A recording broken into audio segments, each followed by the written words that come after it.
আসসালামু আলাইকুম। সবাই কেমন আছেন? আশা করছি সবাই ভালো আছেন, আমরাও ভালো আছি। আমি রাজিয়া চলে আসলাম রাজিয়াস লাইফস্টাইল রাফিনের আম্মুর পেজ থেকে। আজকে সকালে ঘুম থেকে ওঠার পরেই রাফিন রিয়ানার জন্য ক্রেভিংসের পক্ষ থেকে একটা গিফট আসে। সেটা হচ্ছে চকলেট আইসক্রিম।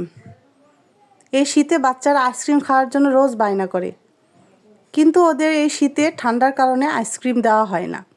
কিন্তু ক্রেভিংস ওদের জন্য সারপ্রাইজ নিয়ে আসলো, চকলেট কেকের কম্বিনেশনে একটি চকলেট আইসক্রিম। অসংখ্য ধন্যবাদ ক্রেভিংসকে। রিয়ানা রাফিন আইসক্রিমটি পেয়ে খুবই খুশি হয়। ওরা আইসক্রিমটি পেয়ে খুবই এনজয় করেছে। অনেক মজা ছিল আইসক্রিমটি। বাচ্চারা আসলে অল্পতেই খুব খুশি হয়। আমরা যখন ছোট ছিলাম তখন হয়তো আমরাও অল্পতে খুব খুশি হয়ে যেতাম। আপনারা দেখতেই পাচ্ছেন রাফিন রিয়ানা কি সুন্দর আইসক্রিমটি খাচ্ছে। যদিও এটির ভেতরে কোনো রকম আইসক্রিম ছিল না, সম্পূর্ণ কেক ছিল, কিন্তু ওরা তো ছোট, ওরা তো বুঝতে পারে না কোনটা আইসক্রিম কোনটা কেক। বাচ্চারা এমনই, আমরা যখন ছোট ছিলাম তখন হয়তো ঠিক এরকমই হতো। আজকের মতো আমার ভিডিওটি এই পর্যন্ত। সবাই ভালো থাকবেন, সুস্থ থাকবেন, আমাদের জন্য দোয়া করবেন। আল্লাহ হাফেজ।